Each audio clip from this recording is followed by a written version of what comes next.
And it's time for another matchup in the first round of the Big Lager Championship. Let's have a look at the table. So the table is here. We've already had the Saint Etienne beat the Holsten Pils, and the Carlsberg Expert beat the Kronenbourg.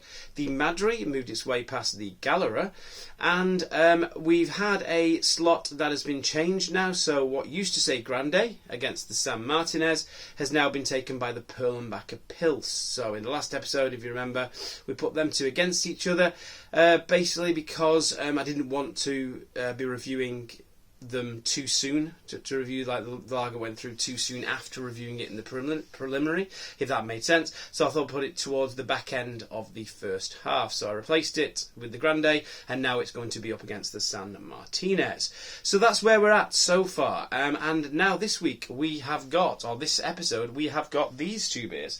We have got, let's do this one first. We've got the Cobra. People know the Cobra.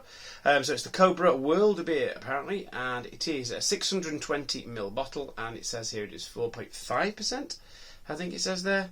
4.5% ABV, and I got it in a bottle because I said I would get them in bottles. I'm not sure if you can get Cobra in cans. I think you can.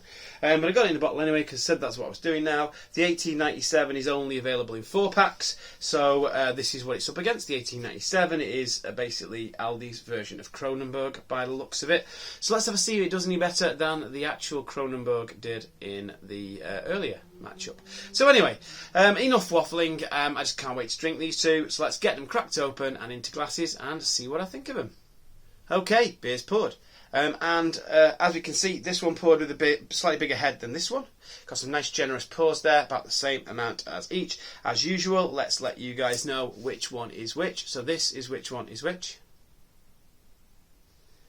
Okay, that was which one was which. Let's start looking at these first of all. So looking at the beers, got to hold them up to the light because it's hard to tell. They're both very similar colour. I think possibly a little bit more amber in this one than this one. This one's certainly got more bubbles rising to the head than this one. I've not had Cobra in such a long time, and I can't remember the last time I had the 1897, so it's going to be hard to figure out which is which, I think, out of these. I didn't look at what the percentage was on the 1897 either. I think it might be 5%. I might be wrong though.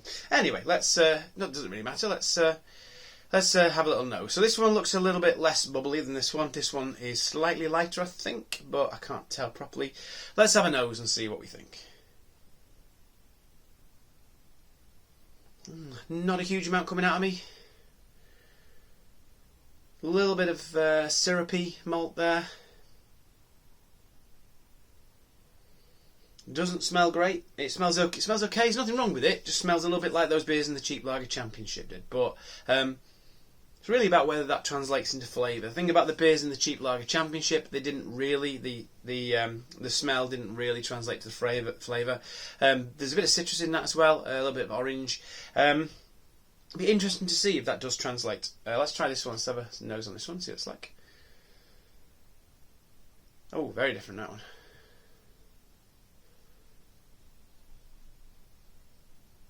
That one's more, I don't know, it's kind of creamy, but not in a good way.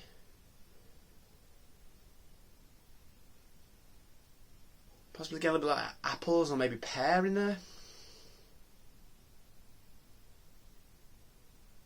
And a little bit sweaty in the smell. Oh no, not liking the smell of that one at all. So that one's got quite a weak, generic kind of smell. This one has got not a nice smell. I won't lie, it's not a nice smell, or it's certainly not one that I like. It's a little bit mouldy, a little bit sweaty, a little bit creamy.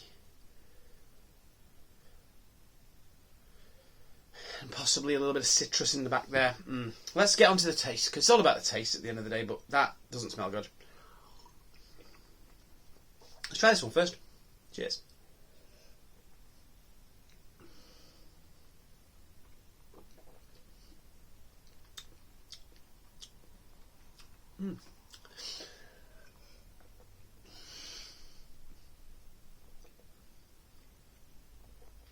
So yeah, this one's quite generic in the flavour, but it is very crisp, it's very refreshing, it's really drinkable as well.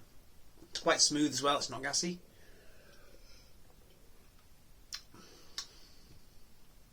A little bit of citrus in the flavour there. A A little bit of malt, tiny buttery aftertaste. The flavours are there, very nice flavours, quite muted. That's all I'll say about that one. Very pleasant, not massively full of flavour, but you wouldn't necessarily always expect them to be. It's certainly a lot better than anything in the cheap lager championship, I'll tell you that. Let's try this one now. Don't know what to expect, really. Cheers.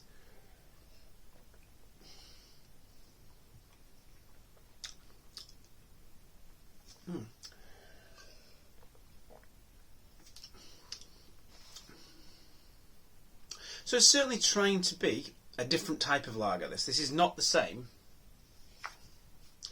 as any lager I've had ever, really. I mean, that smell is just something different. It's something otherworldly, that it really is.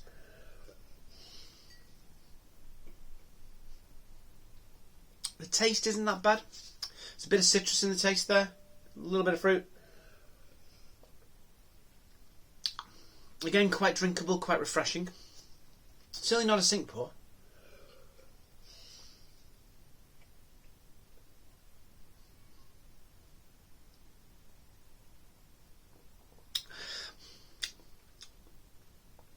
Yeah, it's interesting. There's more bitterness in this one. I'll give it that. And these are both going down nice, quite well, really.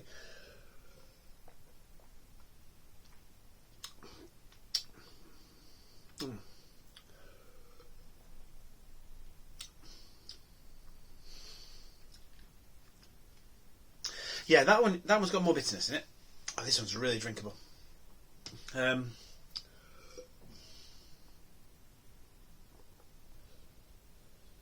Yeah, not a fan of the smell. You do smell it as it's coming up to your lips.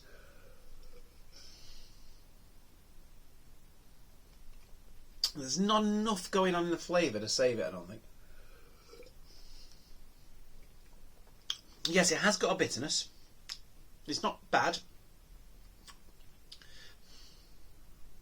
Got a little bit of a buttery aftertaste, which I like.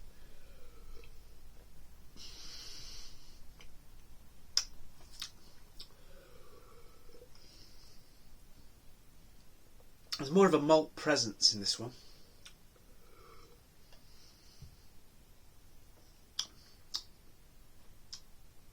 It's a hard one, really. I mean, I'm liking this one. It is drinkable. This one does have quite a bit of bitterness to it, though, as well, and it's nowhere near as offensive to drink as it is to smell.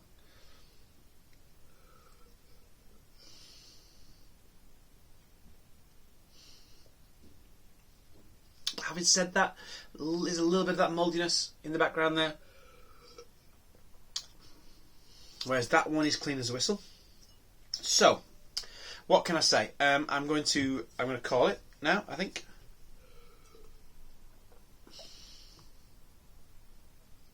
Or am I? Oh, I don't know.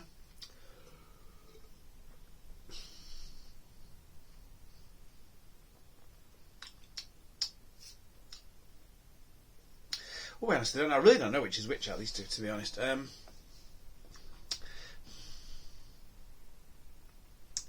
I think I'm preferring this one. This one, I don't know.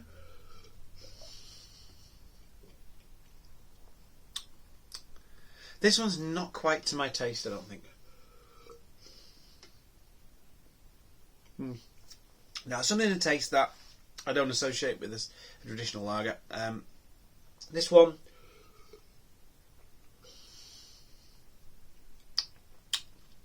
I'm just preferring it. It's just more drinkable. It's a more pleasant drink. Yeah, and that's it. I'm going to put this one through. I'm just trying to think which. I thought this was the Cobra, just because it had a different smell to it, but I'm not sure really, because this one poured with a bigger head than this one. And Cobra would make me think that it might pour with a bigger head because it might be a bit more carbonated, a bit more fizzy, but then this one had less bubbles. Also, with this being slightly lighter, make me think it's the Cobra.